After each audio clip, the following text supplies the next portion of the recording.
Meus queridos, então, como foi já introduzido, o nosso tema hoje, intitulado O Problema do Mal no Cristianismo, Hinduísmo e Budismo, uma abordagem teosófica é o nosso ponto principal, né?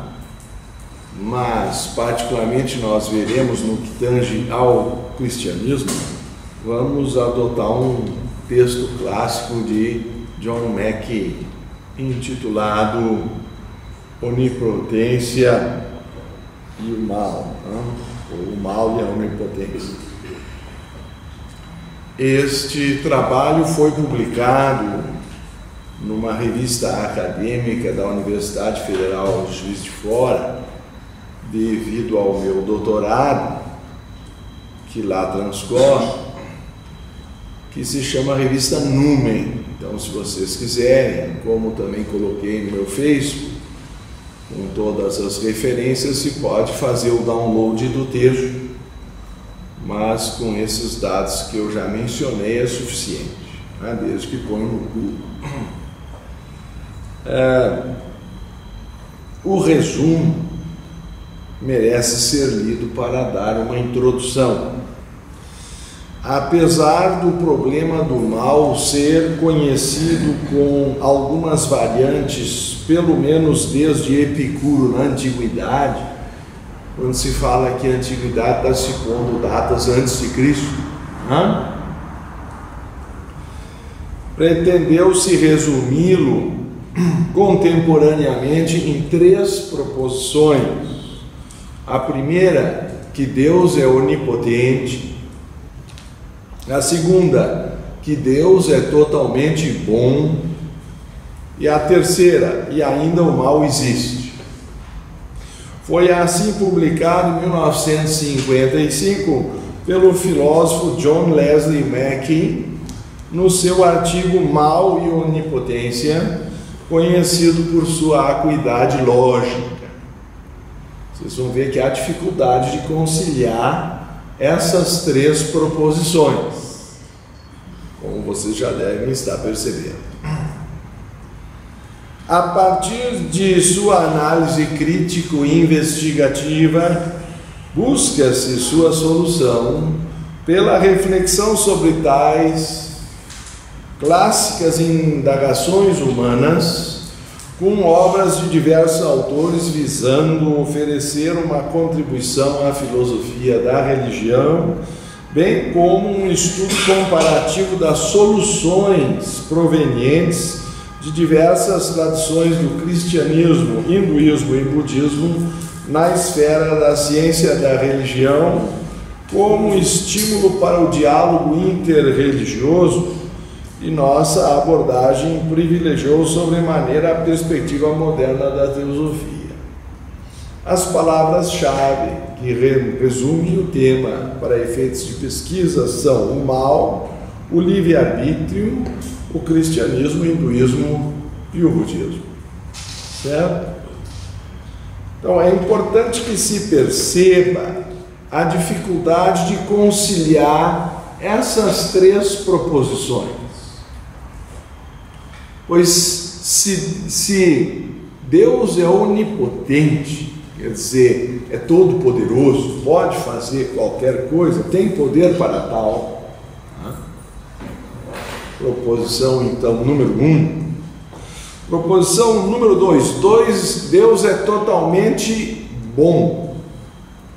Então a número 3 é a dificuldade, como que o mal pode existir no mundo criado por Deus nessas condições. Vocês vão ver que é um triângulo lógico, que tem sua complexidade. Nós vamos analisá-lo a partir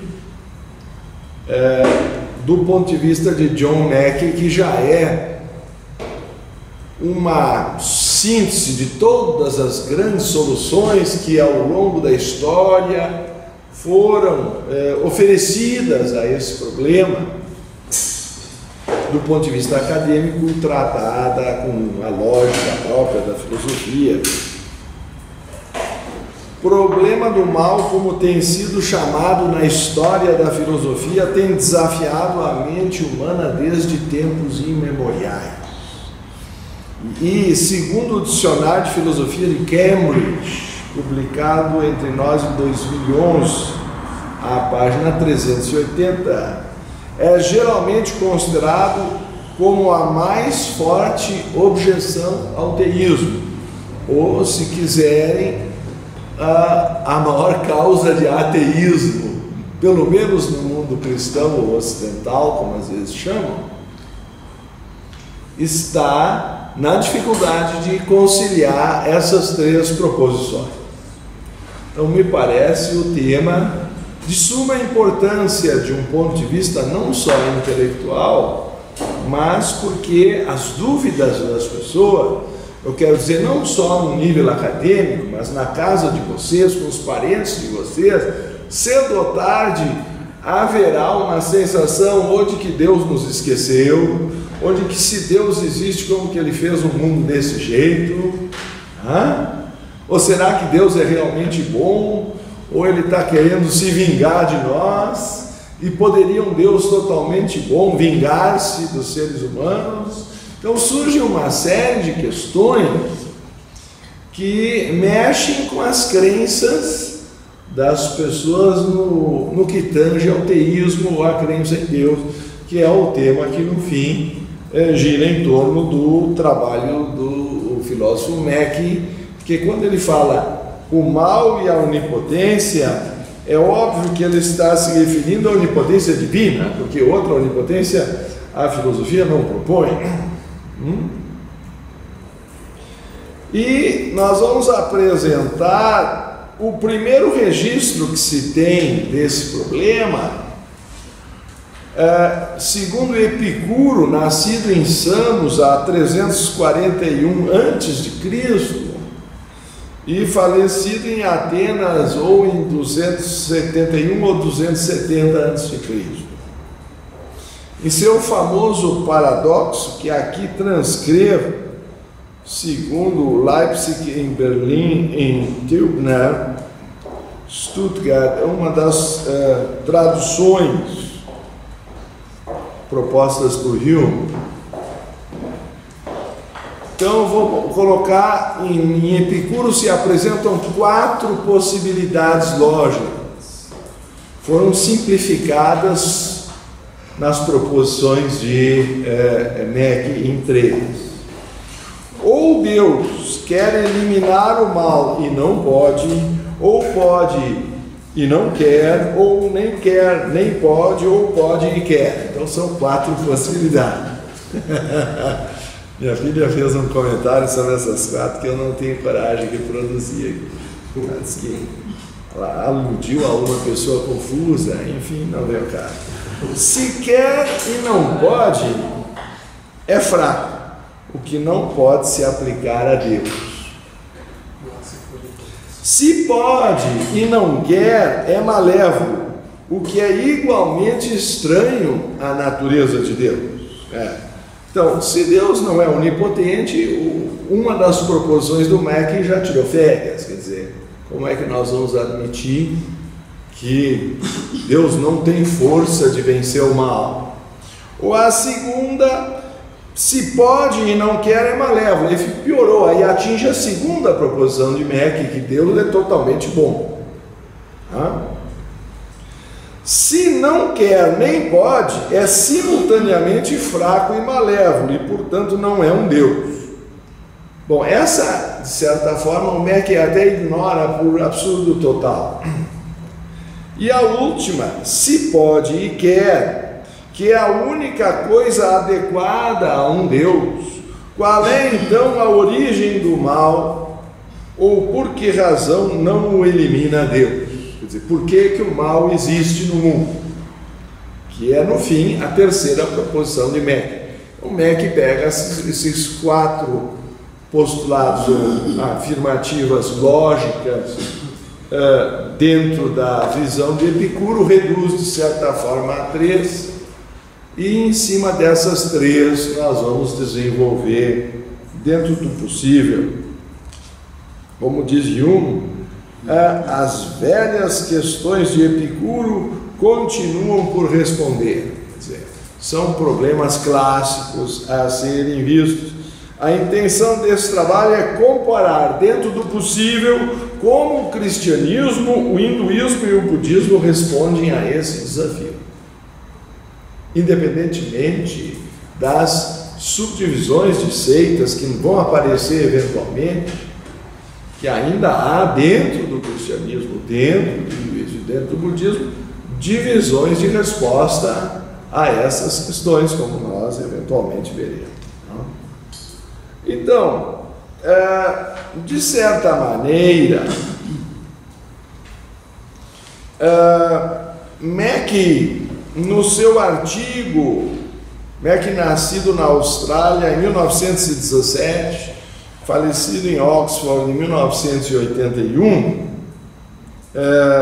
era membro da British Academy for Promotion of Historical, Philosophical and Philological Studies. Então, dentro do enquadramento acadêmico, ele tinha todas as titulações para apresentar o problema lógico.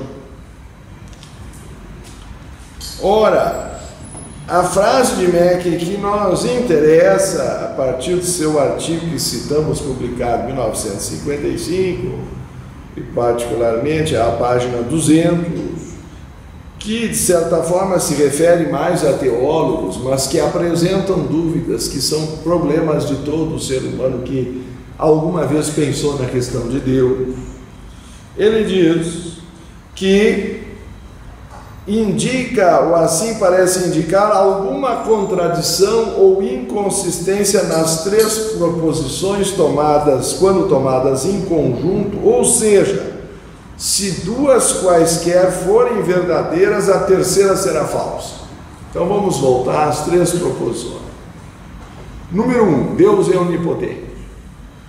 Nós podemos resolver o problema dizendo que Deus não é onipotente, ou tem uma onipotência relativa, ou restringida, ou qualificada. Então, se eu restringir em algum nível a palavra onipotência, que sugere um poder infinito, para algum grau de finitude, é claro que o problema fica resolvido. Se, por outro lado, nós tivermos que admitir que Deus não é totalmente bom, isso então no cristianismo se tornaria um problema insolúvel, apesar de que há contradições profundas no cristianismo posterior, eu quero dizer, em contraposição ao cristianismo primitivo, ao admitir, por exemplo, a existência do inferno eterno, da danação, e nós vamos ver ao longo do texto. E se vocês param para pensar, já é um problema insolúvel por si mesmo. Se Deus é totalmente bom, como ele poderia de braços cruzados assistir seus filhos pela eternidade sendo torturados no inferno eterno, chamado então a danação eterna? Então aí já vemos que há problemas que não aparecem no cristianismo primitivo de Orígenes, o que já seria tema, quem sabe, para outra palestra, a questão da reencarnação no cristianismo primitivo, segundo o padre Orígenes de Alexandria, onde ele resolve uma parte dessa contradição. Mas a terceira proposição, e ainda assim o mal existe, quer dizer, se Deus criou o mundo, Deus é totalmente bom, e o mundo está desse jeito, como é que nós vamos justificar que Deus é totalmente bom? Ou será que ele queria consertar e não conseguiu, como coloca a posição do próprio Epicuro, não é? Mas isso não seria próprio de um Deus, seria um Deus impotente? Ou se ele tivesse feito o mundo, essa é uma das falácias que Mack vai considerar. Deus criou o mundo, depois perdeu o controle, virou uma máquina que ele mesmo não consegue controlar mais. Então essas proposições vão entrar em colisão. Então, entretanto, o problema do mal atinge particularmente ou se apresenta na forma do teísmo comum, ou seja, no cristianismo tradicional, pois é somente na medida em que se considera o mal como oposto ao bem e que não haja limites à onipotência divina, que tal problema se apresentará ou se evidenciará, enquanto os enfoques do hinduísmo e do budismo diferem significativamente nesse caso, como nós vamos ver. Então, o budismo e o hinduísmo resolvem isso de uma forma bem mais simples, seja restringindo o poder do Deus pessoal de um sistema solar, ou Ishvara, como é o caso do hinduísmo, seja ignorando de modo geral a questão, necessidade da menção de Deus, no caso do budismo. Então, os dois já praticamente de forma sumária resolvem o problema na arrancada. Agora, o cristianismo tem uma grande dificuldade de ceder, seja a ideia de que Deus é totalmente onipotente, seja a ideia de que Deus é totalmente bom, e o resultado final, o mundo que nós vemos, não parece ser digno nessas condições de tanto sofrimento. Eu recebi um vídeo de WhatsApp de um menino que estava respirando lá na Síria e um ar, oxigênio, alguma coisa já concentrada, porque ele estava com ferimentos ou alguma lesão pulmonar aquela bomba amarela lá, química.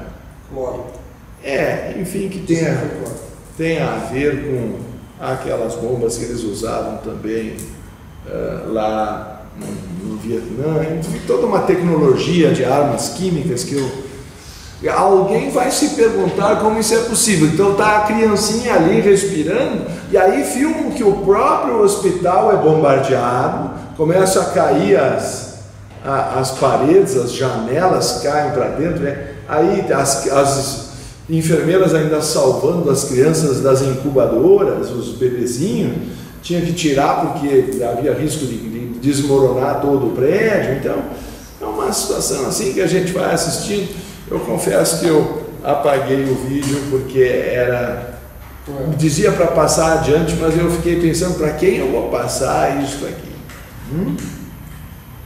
Então, é uma realidade.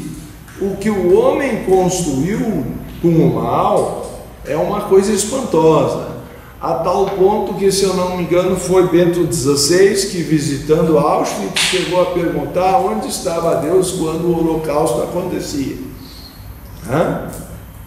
Então, aqui e lá o mal assume tais proporções que choca uma pessoa que crê que Deus é totalmente bom. Então, nós vamos tentar, dentro do possível, encontrar as soluções, porque eu tenho essa sensação de que, se há ateísmo no mundo, ou se há até materialismo e descrença geral em mais alguma coisa, este problema é central.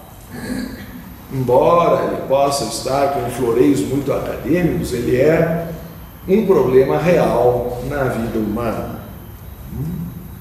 Então, de alguma forma, disso segue que um ser bom e onipotente eliminaria ou deveria eliminar completamente o mal, ou seja, então as proposições acima de um ser bom, onipotente existe, de que simultaneamente existe o mal, mostram-se incompatíveis. Enfim, aí tem vários autores, não vamos entrar em todas as citações. Eu volto a dizer, quem quiser faz o download lá na internet, são 25 páginas. Eu perguntei, mostrei para minha filha, ela fez um comentário sobre a posição de Epicuro, não veio ao caso, e na segunda posição, ou seja, então, minha querida, se tu achaste complicada a proposição de Epicuro, lembrando que a Sofia está só com 11 anos, perguntei, então, como tu concebes que, se Deus é bom ou mal, existe no mundo que ele criou? Simplifiquei a pergunta. Ela respondeu, mas se não existisse o mal, como a gente aprenderia a ser bom? Bom, é uma resposta resposta intuitiva de uma criança, que nós vamos ver uma das soluções propostas como falaciosas dentro do caminho da lógica plena do nosso MEC, mas porque aí nós vamos ter que restringir em algum grau a onipotência de Deus ou reconduzir a questão do livre-arbítrio, como é a solução clássica de Platão.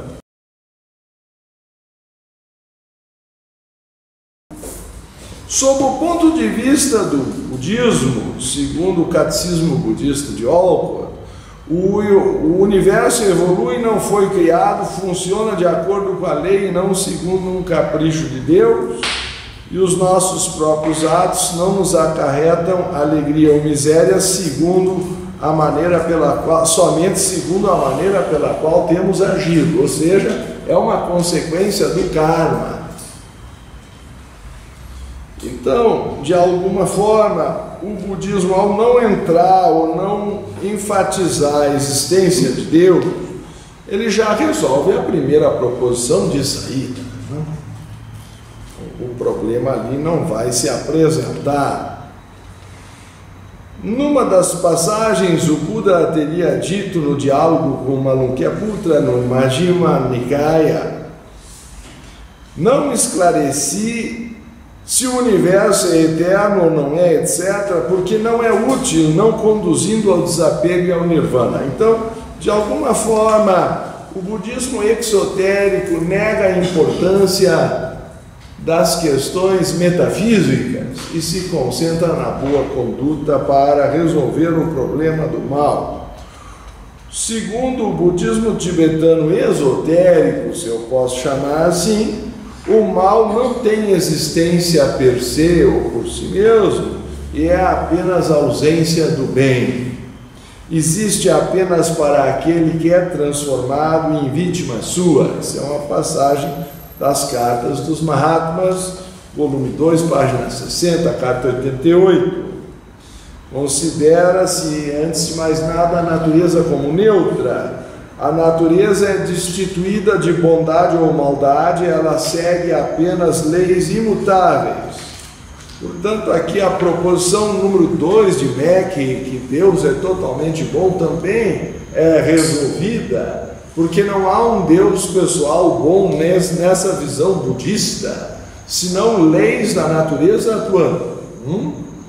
Então, já a primeira proposição, porque Deus nos comenta.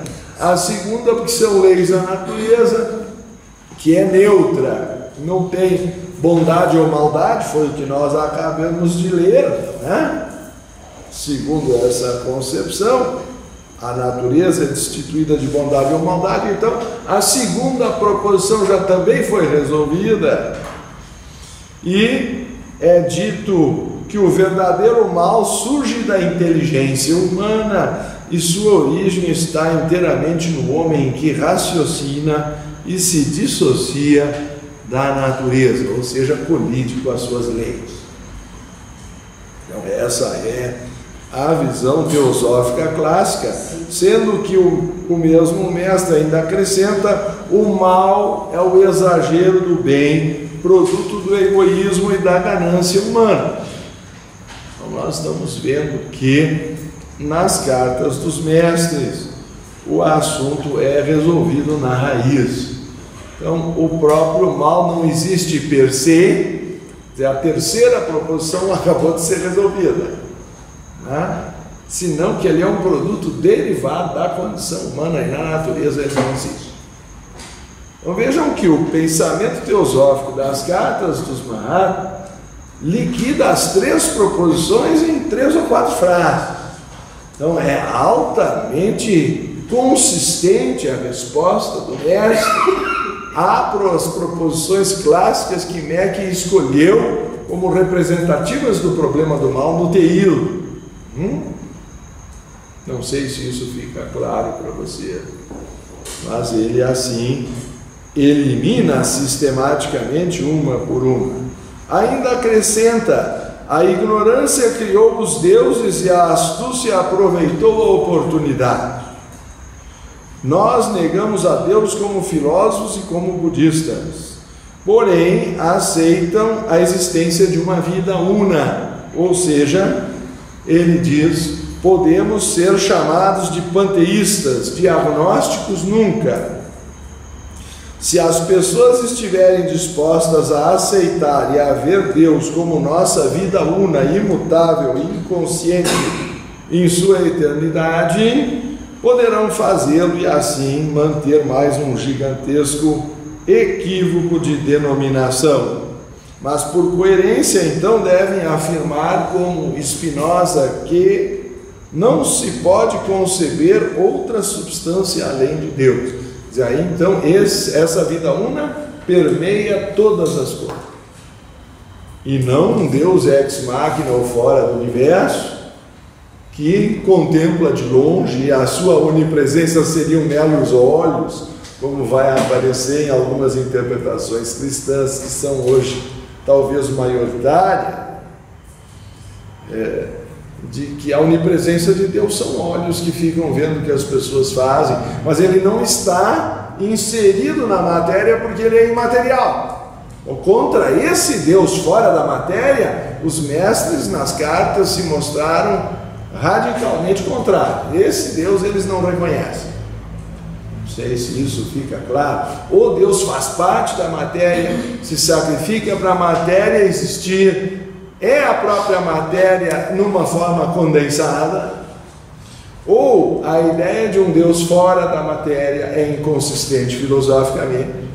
E isso nós vamos ver no cristianismo os problemas que traz, porque aí ele deixa de ser infinito, porque aí na matéria é um lugar onde ele não pode entrar, aí ele já restringiu sua onipotência de alguma forma, se ele fica finito, não é?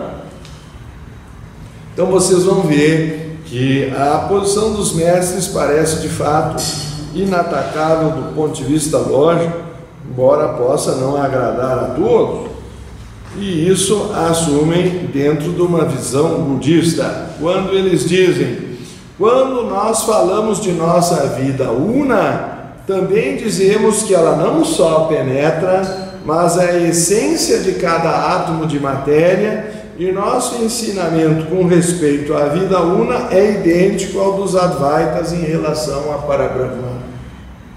Então, ainda acrescentamos, da escola madhyamika do budismo tibetano, é uma seita ou uma divisão do budismo tibetano atribuída a Nagarjuna, ou Nagarjuna,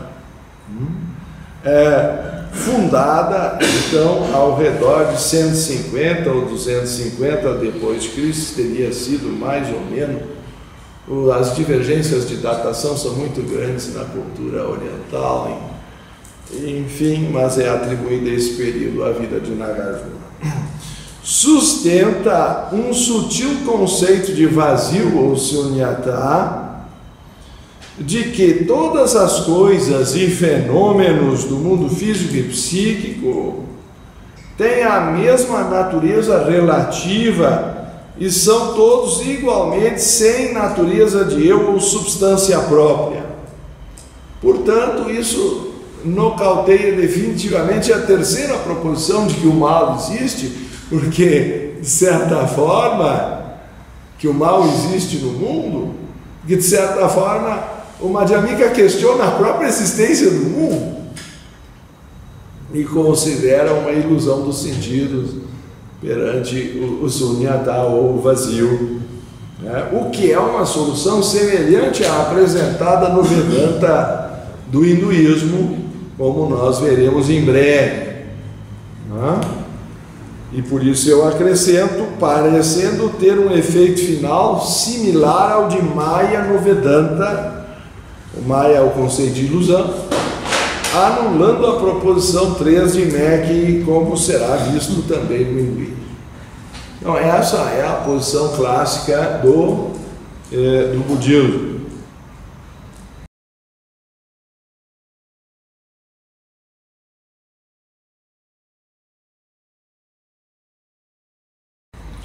Quando chegamos ao problema do mal no cristianismo, aí sim, porque temo que no cristianismo tenham se confundindo duas figuras, o absoluto e o Deus pessoal, que os teósofos preferem chamar de logos do sistema solar ou algo parecido.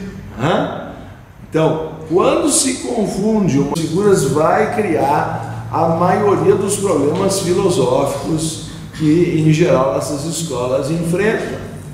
Como eu acabei de citar se ele não está na matéria, então ele não é mais infinito.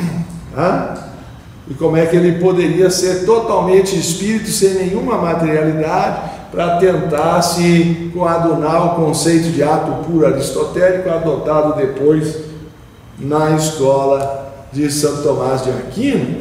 Então, daí vem também uma outra dificuldade que aparece em Santo Agostinho, para justificar que o mal não pode ser criado por Deus. Então, o universo tem que ser criado do nada, e o mal é a ausência do bem e não existe por si mesmo. Então, vocês vão ver que, seja na escola de Tomás de Aquino ou na escola mais platônica ou neoplatônica de Agostinho, se tentaram resolver, conciliar os problemas que o cristianismo cria ao misturar o absoluto com a divindade manifestada no tempo. E as coisas se complicam mais quando nós chegamos ao ponto da encarnação divina na figura de Jesus Cristo, porque aí a infinitude toma forma no tempo e ela continua ainda infinita, mesmo em carne e osso. Então há dificuldades progressivas nas crenças populares que, sob uma análise filosófica, justifica certo questionamento que estamos aqui encarando, e vamos fazer isso por partes, porque o assunto é denso. Nem sei se uma noite é suficiente, mas a gente está tentando. Aqui foram 25 páginas. Com a resposta da minha filha, eu fiquei com vontade de rasgar as 25 páginas e jogar no livro. Afinal, já estava tudo resolvido. Mas, voltando então à questão do problema do mal no cristianismo, as perguntas no supracitado artigo: existe algum Deus que possa ser compatível com a solução do problema do mal? E, caso exista, quais são suas características ou atributos? Porque aí as pessoas dizem: muito bem, eu acredito em Deus. Ótimo. E que Deus você acredita, então? Que Deus é esse? Que atributos ele tem, para não entrar em contradição com as proposições que eu acabei de enumerar? Então aí vamos refinar a nossa crença. Muito bem, eu creio em Deus, então vamos ver que atributos ele tem. Ele é onipotente? É possível um Deus onipotente conviver com o mal?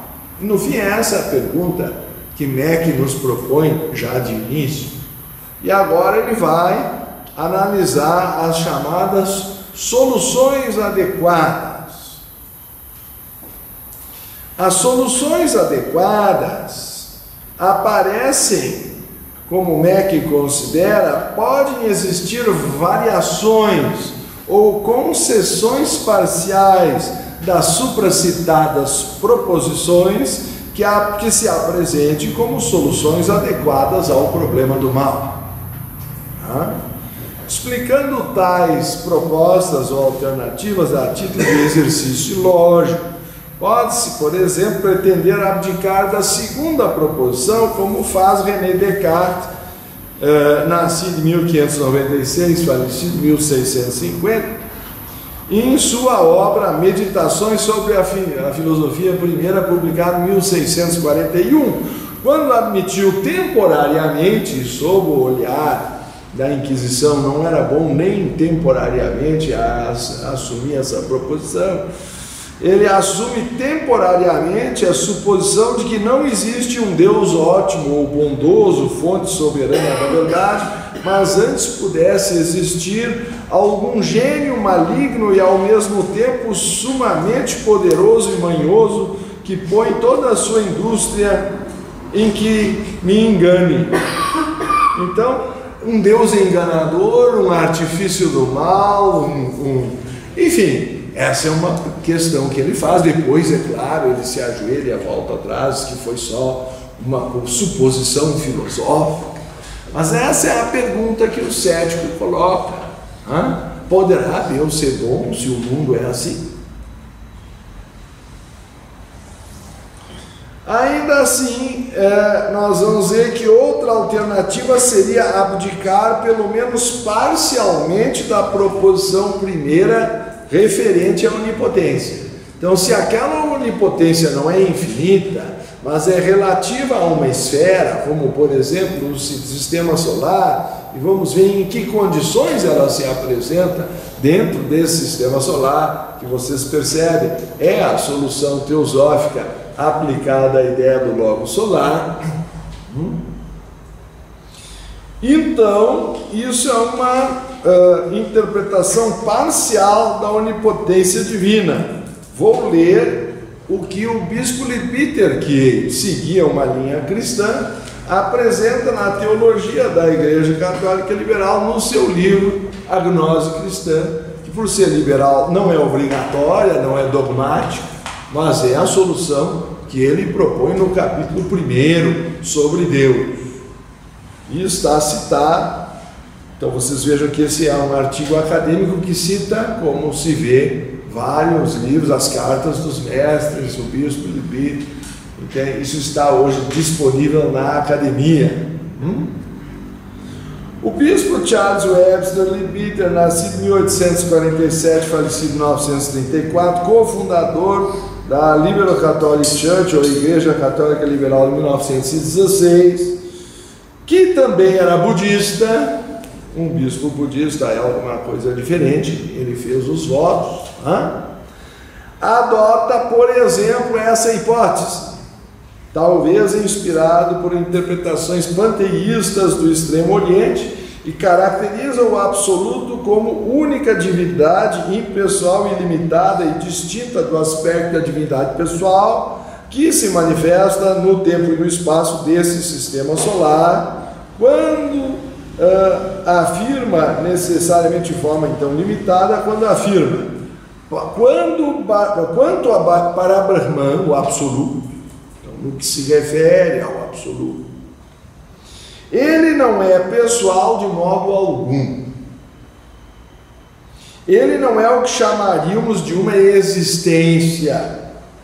Sobre o absoluto, nada há que possa ser afirmado, seja o que for, exceto que ele não é isto e que ele não é aquilo. É a posição vedantina do Net-Médios. Ele não pode ser definido em qualquer plano que alguma vez tenhamos imaginado ou pensado. Então, como diz a proposição primeira da doutrina secreta de Blavatsky, é um princípio onipresente, eterno, sem limites, imutável, sobre o qual toda especulação do pensamento humano é impossível, porque senão só poderia torná-lo pequeno. Vamos usar a palavra pequenado, que ela também, enfim. Como disse o Buda, não procure impor Brahman ou pelo princípio em algum lugar. Citação do bispo Leadbeater citando o budismo. Por mais determinado que seja o buscador, o absoluto nunca pode ser alcançado. Véu após véu pode ser removido, mas sempre haverá véu após véu por detrás. É inútil especular. Brahman só pode ser compreendido em seu próprio nível. Agora, a grande solução, vejam a inteligência do bispo Leadbeater, a grande solução de um cristianismo similar a uma visão budista apresentada por Leadbeater se dá nessa frase: quando falamos de Deus, referimos-nos para todos os efeitos práticos ao logos do sistema, de nosso sistema solar. Essa frase é o centro da resposta. Palavra grega que corresponde à latina verbo. O logos, ele define, é mais compreensível do que o absoluto porque ele se elevou vagarosamente a partir de nossa própria humanidade. Bom, isto é um conceito mais complexo para a visão cristã tradicional. A admitir que Deus um dia esteve na condição humana e foi evoluindo até se tornar a consciência de um sistema solar, aí é um problema do cristianismo, mas é assim proposto pelo bispo Leibniz, e ele defende da seguinte forma, com base na Escritura: a matéria física no Sol e nos planetas do nosso sistema forma seu corpo físico. A matéria astral dentro dos limites do sistema é o seu corpo astral. A matéria mental, seu corpo mental. Portanto, somos todos parte dele. E isso tem correlação com a ideia bíblica de Atos 17, 28, onde se encontra: pois nele vivemos, nos movemos e temos o nosso ser. Com a nossa constituição física, emocional ou astral, que seja, e mental, é de alguma maneira uma fração, ainda que ínfima, da própria substância manifestada de Deus no seu sistema solar. Então nós somos um pedaço de Deus dentro do seu próprio corpo, dentro do seu próprio mundo, usando dele vestes emprestadas, que na morte teremos que devolver ao seu Criador, se eu posso colocar nesses termos. Então essa é a solução apresentada pelo bispo Leibniz.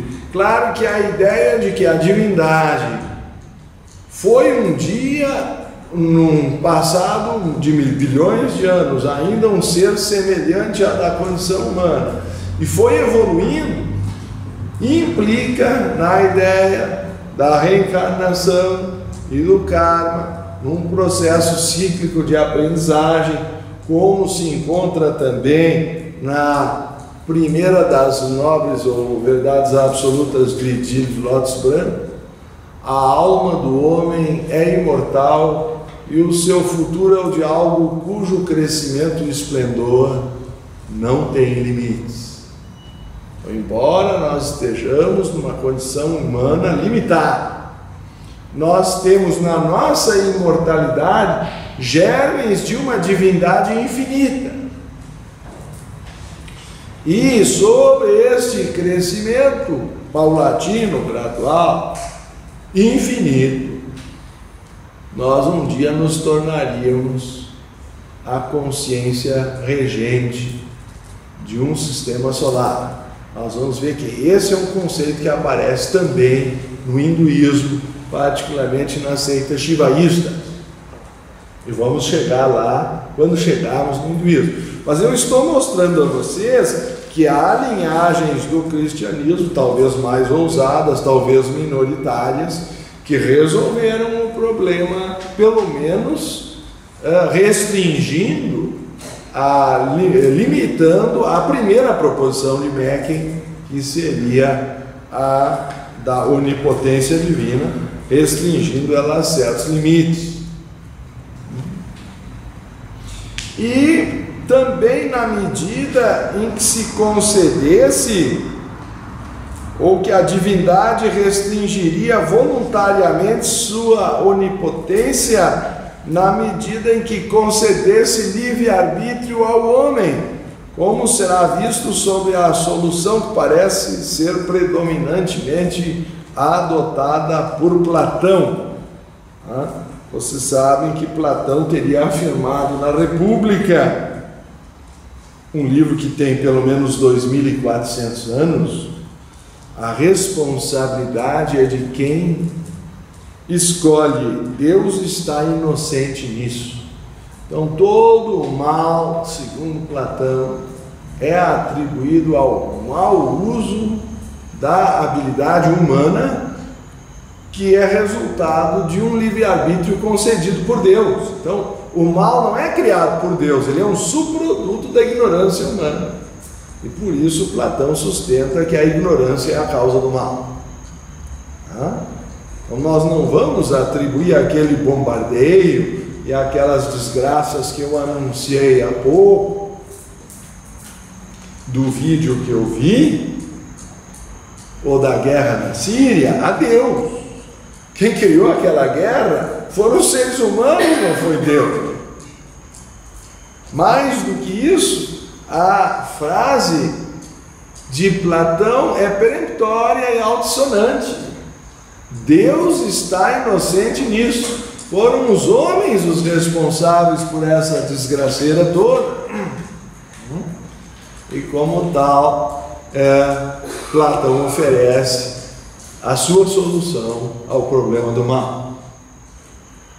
Vamos, porém, dar continuidade à análise lógica das assim chamadas soluções falaciosas. A primeira das soluções falaciosas admitida por Mach é a de que o bem não pode existir sem o mal. Alguns propuseram que o mal e o bem têm que coexistir no universo. Isto, em geral, cria uma situação constrangedora, aparentemente, de que Deus teria criado o mal. Então nós vamos ver que é uma variante da anterior, que o mal é necessário como uma contraparte do bem. Segundo a visão de Mach, essa solução se baseia na ideia de uma existência polarizada, em que o bem e o mal são mutuamente dependentes ou se constituem mutuamente como justificativa para a existência do mal, apesar de Deus ser totalmente bom. Bom, aí ele faz um desenvolvimento longo. Ele supõe vejam só, deveria ser capaz de criar um mundo sem o mal, se Deus fosse totalmente bom. Mas poderia criar um mundo, por exemplo, sem o vermelho. Por analogia, em um mundo hipotético que o vermelho não existiria e não poderia, portanto, ser percebido, porque a qualidade do vermelho pode ser percebida ou ocorrer, é sugerido somente a qualidade do não vermelho também ocorrer. Então ele entra em discussões lógicas se seria possível se criar um universo sem o mal. Nós vamos ver que cedo ou tarde isso vai esbarrar num outro ponto, que é a concessão de Deus ao homem do livre-arbítrio. Porque se não houvesse a possibilidade do mal, então o homem não teria poder de escolha. Ele seria forçosamente bom. Ou não. Aí o mal não existiria. Então, até fica neutra a questão. Mas aí também resolve o problema do mal, simplesmente eliminando ele da lista. Bom, não é o caso do que nós vemos ao nosso redor. Eu penso que alguns teístas, pelo menos, têm sustentado que Deus pode fazer o que é logicamente impossível, ou até chegam a afirmar que a lógica é o modo pelo qual Deus arbitrariamente escolhe pensar. Obviamente, tais posições seriam inconsistentes com aquela outra alegação supramencionada de que Deus está limitado por necessidades lógicas. Então aí nós vamos ver que se Deus tivesse criado um mundo que não existisse o mal, e ao mesmo tempo o mal está aí, nós entramos numa contradição. O mal é necessário, então, como uma contraparte do bem. Sim, em segundo lugar, o problema falacioso nega que o mal se opõe ao bem em seu sentido original. Então, nesses termos, Deus poderia ter feito tudo bom, no entanto, nós não o teríamos percebido se ele o tivesse feito. Então, porque não haveria o contraste, eu não perceberia. Quem sabe há muitas coisas que podiam ser piores, ou sei lá, e que eu não vejo porque mal não criou, ou não foram criadas de forma a nós a perceber. Então, ele considera por isso a ideia de que o mal existe, mas somente na justa medida em que o mal serve como contraparte do bem, não parece ser aceitável ao ponto de vista ateísta. A segunda dessas soluções falaciosas, enumeradas por Mech, é de que o mal é necessário como um meio para o bem. Foi a que apresentou a minha filha. Como que eu poderia desenvolver ou aprender o bem se não existisse o mal? Então, vejam que é intuitivo, ninguém ensinou isso para a minha filha. Eu mesmo nunca li para ela as teorias do Mech. E como a escola dela não é uma escola com doutrina cristã, eu suponho que ela não aprendeu na escola tampouco. Então, de onde vem a concepção que uma criança cria, mas aqui apresenta como a segunda proposição clássica. E implicaria uma relação causal, uma severa restrição à onipotência divina, pois que se Deus tem de introduzir o mal como um meio para o bem, ele tem que estar sujeito a pelo menos algumas leis causais. Então ele perde a onipotência em algum momento, se ele cria uma lei que depois ele mesmo não pode administrar. Vejam que na visão teosófica, a lei do karma está acima de Deus. Porque a lei do karma vem do absoluto. E o Deus manifestado é subordinado àquela lei que lhe antecede. Vocês estão percebendo que a visão teosófica é diferente da visão teísta cristã, que confunde o Deus pessoal com o absoluto. Então, para a Igreja Católica Liberal, ou para a visão teosófica tradicional, esse problema não existe porque já está resolvido. O karma vem antes.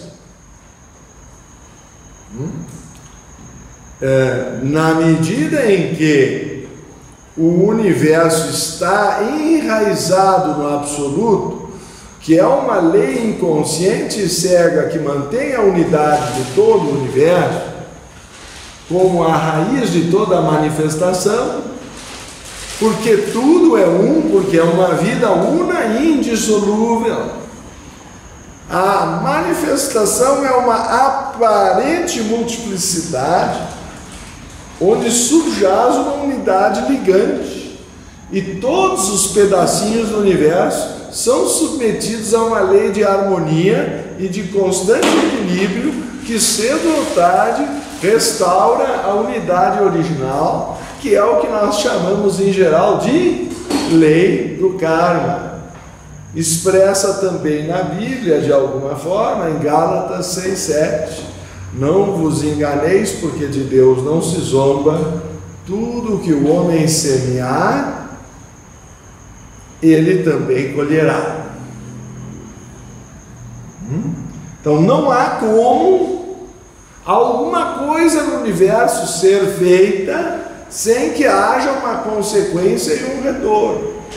Mas admitir que Deus não pode evitar o retorno do karma é admitir que ele está submetido a uma lei que lhe é maior, coisa que o teísta cristão comum não aceita. E por isso vem o conceito cristão de milagre, de se sobrepor à lei, ou como se Deus estivesse acima da lei. E que acho que algumas pessoas também acham que, bom, não vou entrar nesse detalhe. Mas ao se identificar com essas filosofias, as pessoas não percebem a contradição em que se encontram. O universo seria justo porque a lei é universal. E porque a própria divindade do Logos de um sistema administra o karma na sua esfera, mas não pode contrariar. pode retardar, provocar, né? Mas não simplesmente eliminar a cobrança. É isso que está subentendido. Então vou passar adiante.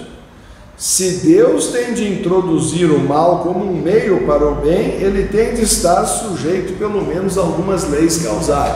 Então, de certa forma, Mack está levando o cristão a perceber que existe uma lei do karma maior que Deus, ou então vamos entrar numa inconsistência lógica.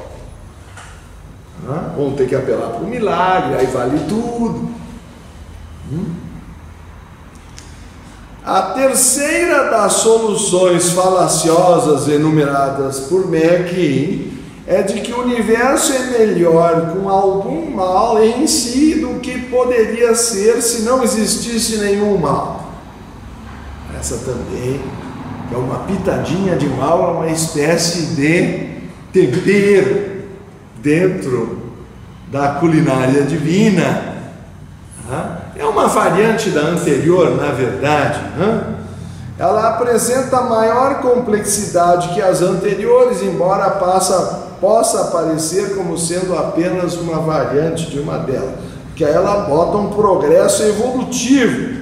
Outra alternativa de apoio poderia acrescentar importantes elementos de progresso por uma evolução, e de que então não seria estática a melhor organização possível do universo, visando talvez uma superação final do mal, que é a posição do padre Orígenes de Alexandria, chamada doutrina da apocatástase ou da restauração universal, também traduzida como salvação universal. Então, porque no fim o bem triunfa, admite-se o mal existir em alguma proporção ao longo do universo, em seu processo evolutivo, até atingir aquele bem final, um em todos, como é prometido por São Paulo na Escritura.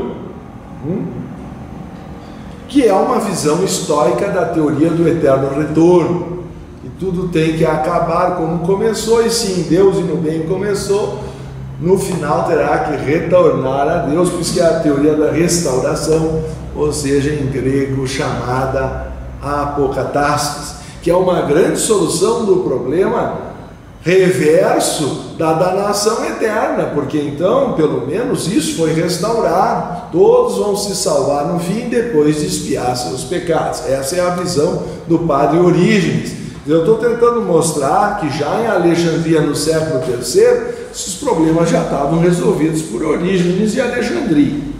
Se depois o cristianismo se perdeu em contradições, principalmente quando perdeu a doutrina da reencarnação no concílio Constantinopla II, que aí não se criam mais as condições necessárias para expiar os pecados e poder evoluir até atingir uma perfeição final. Mas enfim, isso, como já disse, seria o caso à parte de uma nova palestra. Em qualquer caso, essa solução inicia criando uma gradual e progressiva hierarquia de males e assume que o problema do mal é primariamente o assim chamado mal físico, ou seja, a dor, e depois vem o mal psicológico, que vai ser superado pelo heroísmo, pela coragem, pela compaixão. Então vai fazendo uma escadinha de virtudes. E os bens mais espirituais podem se originar da luta contra os males. Vocês estão entendendo que estamos num processo evolutivo e que, portanto, os mais elevados bens têm meramente valor derivativo, etc. e tal, no caminho para uma regressão infinita, e isso vai ressurgir cada vez como um novo mal, num novo nível, e nós não vamos terminar nunca com esse processo progressivo, se nós não colocarmos um limite espaço-temporal. Talvez na própria divindade vocês vão ver, porque não podemos admitir que Deus seja mal na visão cristã. Mas então de novo surge uma lei progressiva de evolução, a que Deus também está submetido e não pode reverter. Então isso afeta a primeira proposição de onipotência. A quarta e última dessas soluções falaciosas enumeradas por Mecken é de que o mal é devido ao livre-arbítrio humano. Aqui, Platão tem um conceito diferente da divindade ou do demiurgo, que já é limitado por si mesmo, por ser espaço-temporal, por ser caracterizado mais como se fossem hostes. Então, na sequência, é dito que o mal não é em absoluto atribuído a Deus. Essa é a solução clássica apresentada por Platão na República. A responsabilidade é de quem escolhe. Deus está inocente nisso. Segundo Jäger, seriam as palavras mais importantes de toda a obra de Platão. Na versão de Jäger, página 994, da sua obra publicada em 2003, Entre Nós, sob o título de Cristianismo Primitivo. Não, esse é o de 2002. 2013 é a Paideia, a formação do homem grego, Martins Fontes, São Paulo, 2013, certo? Então isso é literatura altamente recomendada no meio acadêmico. Considerar a importância dessa frase de Platão. Se nós dermos então continuidade a essa posição, porque no mito de Er, no livro 10º da República, associado ao mérito do cultivo da virtude, que assim determina a escolha das vidas, que se dá no regaço da Virgem Láxis, que é a moira do passado, e portanto a escolha não é totalmente livre, mas realizada dentre as opções disponíveis, condicionada pelos efeitos resultantes de causas escolhidas no passado, uma vez que Láxis é a moira do passado, como considera Jäger em seu próprio ato de escolha, parece situar-se num momento único decisivo anterior à vida, quer dizer, antes da pessoa encarnar, ela já fez a escolha. Quando ela nasce, ela já tem um destino que as moiras cruzam, e isso é o que nós estudamos no tal do mapa astral natal, conforme as tradições gregas preferem chamar de música das esferas, tanto em Platão como em Pitágoras. A ideia de que os fusos dos astros são costurados pelas moiras e determinam um destino associado a Nêmesis, ou a deusa que cobra as injustiças do passado, ou a Híbris. Em outras palavras, Nêmesis é o nome grego de karma no Oriente, certo?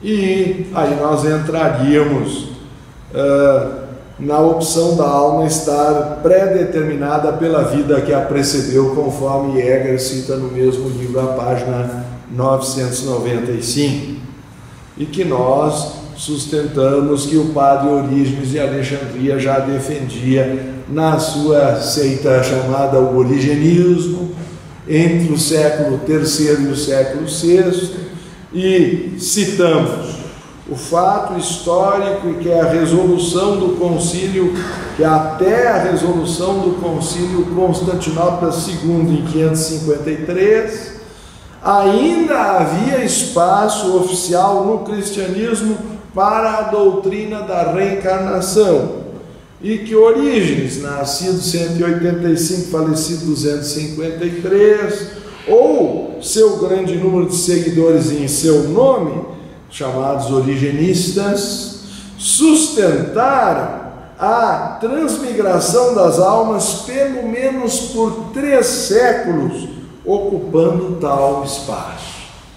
E foi o imperador Justiniano I quem não mediu esforços e usou todos os meios, inclusive exilando o Papa anterior, o Papa Silvério, que assim morreu de subnutrição e nomeando seu sucessor, o Papa Vigílio, que se recusou a comparecer ao supramencionado concílio para condenar os 3 capítulos que acabaram por atingir a doutrina da pré-existência da alma de Orígenes, condição sine qua non para a transmigração das almas, conforme considera Paterborn. O fato de que havia muitos seguidores de Orígenes, mesmo no século VI, e foi a sua existência e influência que fez Justiniano tão ávido de que Orígenes, de assegurar a condenação da doutrina de Orígenes. E assim teria se perdido a reencarnação no cristianismo dito primitivo, se bem que já era século VI. Não vejam bem que todos os cristãos fossem reencarnacionistas no século VI, mas isto sim, que uma grande quantidade de seguidores ainda seguia essa doutrina e que havia espaço para ela no cristianismo oficial da Igreja Católica Romana, que aliás era único. Não havia o cisma ainda no século VI, portanto era a única igreja cristã existente. Todas as derivadas, sejam pentecostais, sejam o que for, são necessariamente derivadas dessa consequente, vamos dizer, abalo das doutrinas originais do cristianismo. Quer dizer, todas elas foram de alguma forma afetadas por essa decisão do concílio Constantinopla II. Então, eu não vou entrar em todas as discussões de Plantinga e tal, porque nos tomaria mais tempo e, de certa forma, vamos ver que a menos que se separe o Deus absoluto do Deus pessoal relativo manifestado, eu vejo dificuldade. Isso significa restringir a própria visão da onipotência. Pode um ser onipotente criar coisas que posteriormente ele não poderia controlar? Vamos supor que ele criasse a lei do karma e depois ele mesmo não pudesse mais controlar a lei do karma. Seria ele ainda onipotente? Essa é uma das perguntas feitas por Neck. Veja que nós já resolvemos esse problema na visão teosófica ao colocar que a lei do karma precede a manifestação e já vem do absoluto. Mas aí ela separa e dissocia o Deus absoluto, chamado como tal não pessoal, em relação ao Deus manifestado, o Logos solar. Pode um ser onipotente criar leis que então o limitam? No caso de responder afirmativamente, então o ser onipotente perderá sua onipotência, se não puder mais controlar as coisas ou criaturas que ele mesmo criou, ou criar leis que os limitem. Portanto, ele deixará de ser onipotente depois de tê-las criado. Muita graça.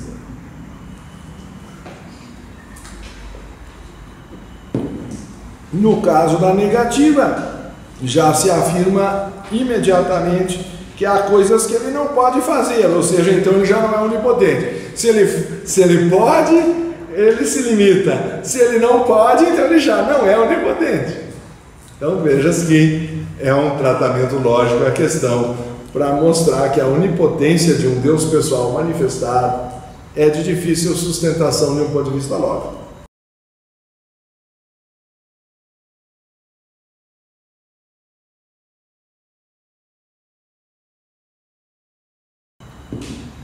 Podemos ingressar no hinduísmo? O hinduísmo talvez seja a religião que tem mais soluções metafísicas. O budismo, de certa forma, abdica da importância da metafísica, pelo menos no seu nível exotérico. O hinduísmo é o contrário, parece que ele nutre a metafísica.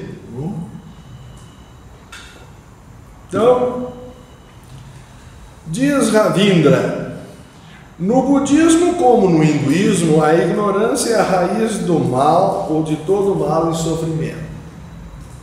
No hinduísmo, a ignorância é de quem nós somos. no budismo é a de quem nós não somos. Eu acho muito interessante a frase de Ravindra. Ravi Ravindra, o próprio doutor. Ele era um expoente, ainda é claro, mas ele aposentou-se na área de ciência da religião. Talvez até o Cristo tenha feito consideração similar quando afirma: conhecereis a verdade e a verdade vos libertará, em João 8,32, está subentendendo que é a falta da verdade que nos aprisiona, ou seja, que a ignorância, que é o desconhecimento da verdade, é a causa do mal ou da nossa escravidão. Então, quando os grandes seres concordam com alguma coisa, conclusão: se nós quisermos evitar o mal, nós temos que levar a sabedoria ao mundo.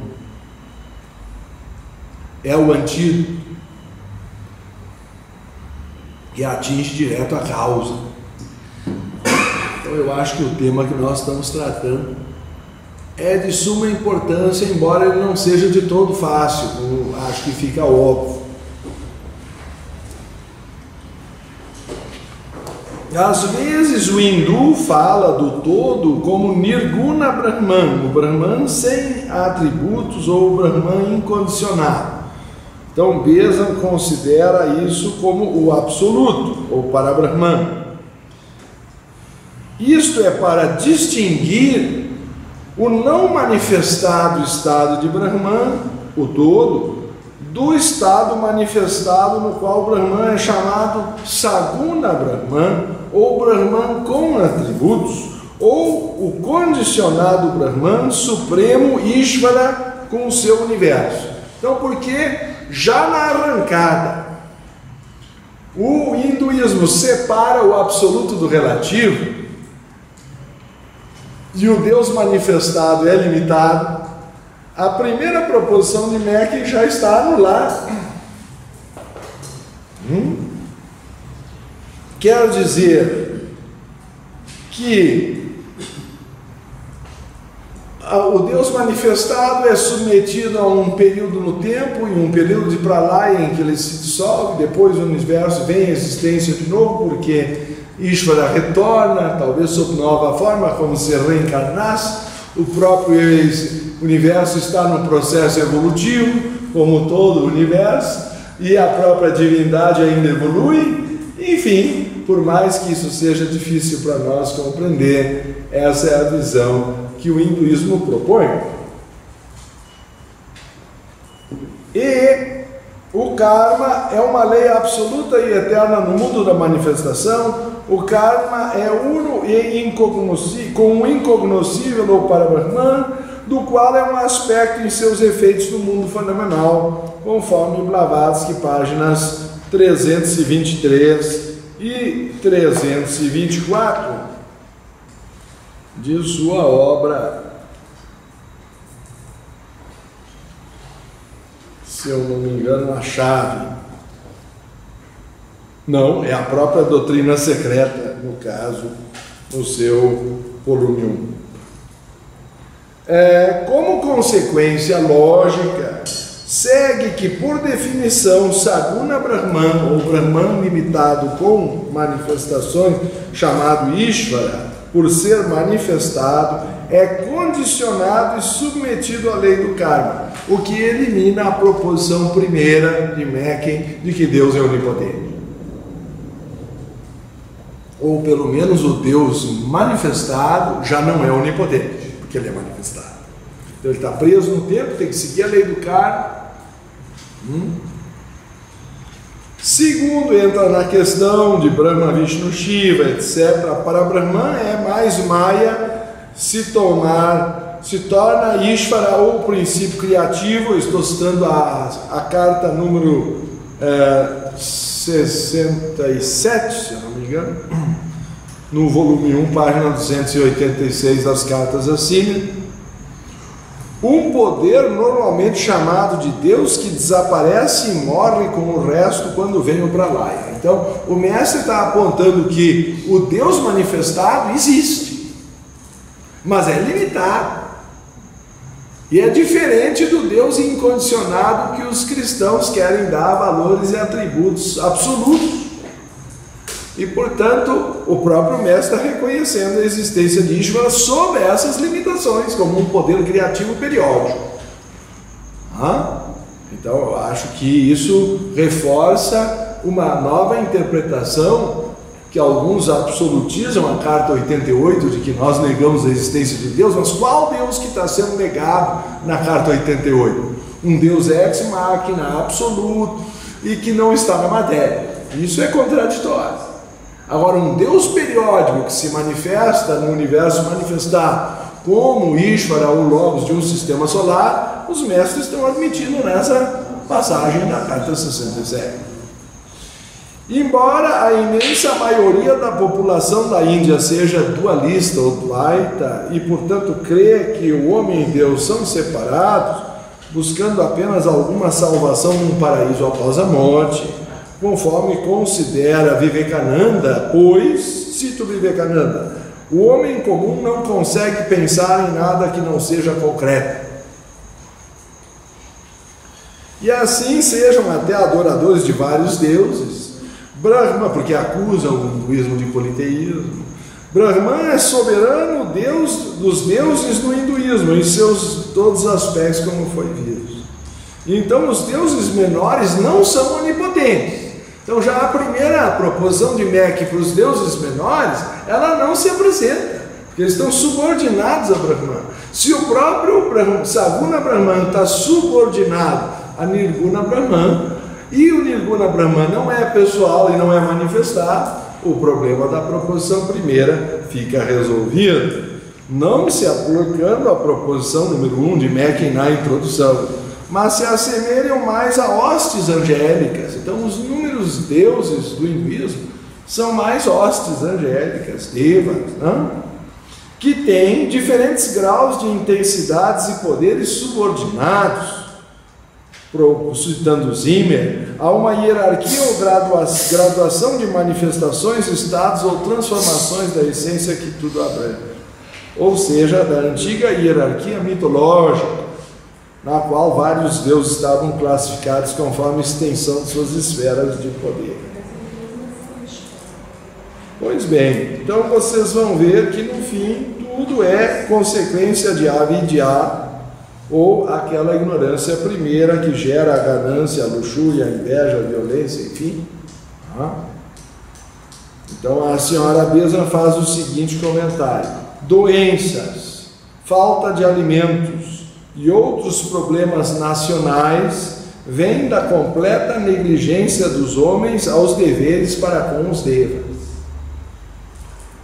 Então, se nós não respeitamos a natureza e não cumprimos a vontade dos deuses, para usar a expressão de Platão na República, ele diz que aquele que segue a vontade dos deuses é conduzido por estes pelas mãos, mas aquele que resiste à vontade dos deuses é conduzido por eles aos pontapés. Então, é uma maneira de dizer que a lei do karma é doce para quem a observa e é dura para quem a, vamos dizer, conflita, agride, contraria ou, de certa forma, transgride. Ou anjos e acúmulos de efeitos de más ações e maus karmas, de ganância, luxúria, inveja, violência, agressão aos animais, à natureza, etc., todos derivados da ignorância espiritual ou avidya, vai criando um karma coletivo que incide sobre a nação, segundo essa visão hinduísta, até criando terremotos, criando estios, criando inundações. Então, todos esses desregulamentos das leis da natureza que são atribuídas nessa visão aos devas são catástrofes naturais para epidemias, enfim, segundo essa visão, escoar o karma coletivo daquela nação. Também cita Vivekananda, unicamente o homem, de acordo com essa teoria, é o responsável. A culpa não pode ser atribuída a Deus, Ele é o Pai eternamente misericordioso, não pode ser responsabilizado. Colhemos o que semeamos. Então essa é a mesma solução do Vedanta, ou do hinduísmo em geral, ou de Platão, ou da teosofia, ou da Sanatana Dharma. Vivekananda também afirma que a filosofia Vedanta, uma das 6 darshanas ou filosofias ortodoxas, Astika, da Índia, literalmente significa o fim dos Vedas. Ele prefere mais poeticamente tratar como a flor dos Vedas. Não, Vedanta, não tendo qualquer incompatibilidade ou conflito com qualquer outra tradição religiosa do mundo, segundo a interpretação de Vivekananda. E então nós vamos ver que o universo inteiro e as almas constituem o corpo de Deus, e Deus é a alma das almas, e a alma é por natureza pura e torna-se impura por seus próprios atos. Essa é a visão de Vivekananda. Se alguma impureza foi agregada, foi por erro, transgressão da lei divina, e pode ser expiada e, portanto, resultar em uma nova purificação, um novo nascimento ou uma iniciação, que é o caminho teosófico de retorno à divindade por iniciações sucessivas. Conseguem assim se expandir seus poderes, evoluindo e tornando-se perfeitas, e aí não há mais necessidade de nascimento nem morte para elas, pois vivem em Deus para sempre. Então essa é uma visão monista ou não dualista, em que de alguma forma Atman e Brahman, que é a essência do Espírito, se confunde com Deus, e portanto Deus está, o ser humano é idêntico a Deus em sua essência, e essa escola questiona ou elimina a terceira proposição, afirmando que todo o universo é Maya, e que nós estamos em Deus sem o perceber, e que o mal, portanto, não existe por ser ilusório. Então, nós no hinduísmo conseguimos rapidamente romper a primeira, a segunda e a terceira proposições. Sri Ramana Maharshi ainda diz: a mente não existe e o corpo não existe. A ideia de que eu sou o corpo é a semente de todo o sofrimento. Então, a ligação com o corpo é a ilusão primeira da qual decorre todo o resto. Nós gostaríamos de citar, então, a pergunta do seu método: quem sou eu? Nós consideramos que o corpo é identificado com o eu, porque os movimentos e funções similares pertencem ao corpo. Pode o corpo, então, ser a consciência do eu? O corpo não estava lá antes do nascimento. É composto dos 5 elementos, está ausente da nossa consciência durante o sono e finalmente se torna um cadáver. Não, ele não pode ser essa consciência do eu. Esse senso de eu que surge no corpo, por enquanto, é de outro modo chamado ego, ignorância, ilusão, impureza ou eu individual. A finalidade de todas as escrituras é essa perquisição do ser. Então ele diz que tudo que nós estamos filosofando é no fim descobrir quem nós somos. E portanto é somente através do Samadhi que nós chegamos a este último estado. Não sei se fica claro, mas o hinduísmo com isso elimina as 3 proposições. Seja tirando a responsabilidade de Deus com os atos humanos, seja limitando a divindade manifestada, seja eliminando a própria percepção da realidade do mal no mundo.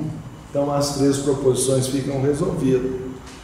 Nossa conclusão: no caso do cristianismo, talvez alguma qualificação restritiva deva ser feita à interpretação da palavra onipotência aplicada a Deus ou a manifestação divina no tempo e no espaço.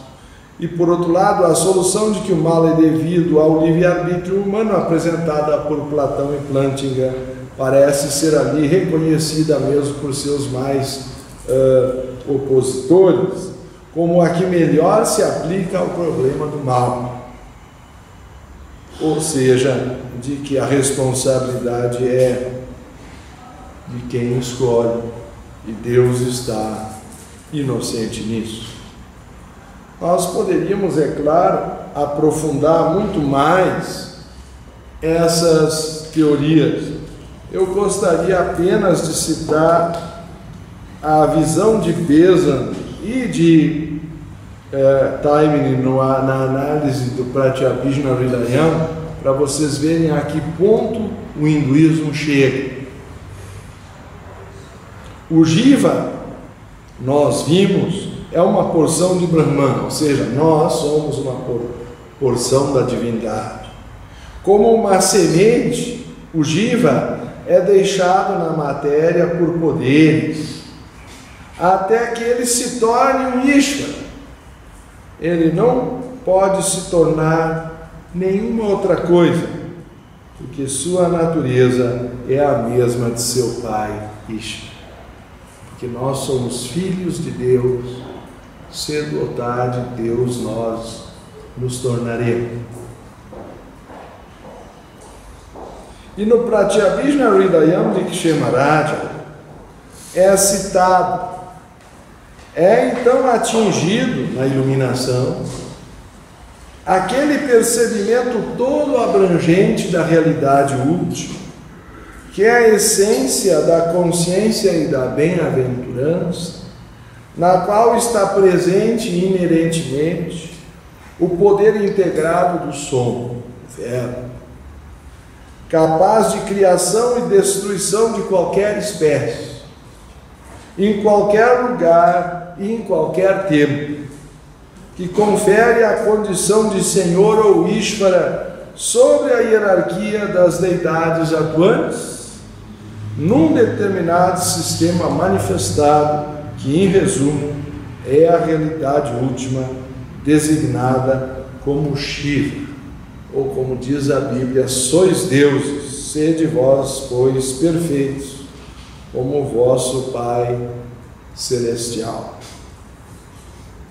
Mateus 5,48. Ou seja, não há grande diferença entre o hinduísmo e o cristianismo quando tomado livremente na interpretação da Escritura, mas como a leitura condicionada distingue não só o Cristo dos homens como criam um fosso, um abismo, como se fosse inatingível a condição crística para o ser humano, aí não se consegue resolver esse problema.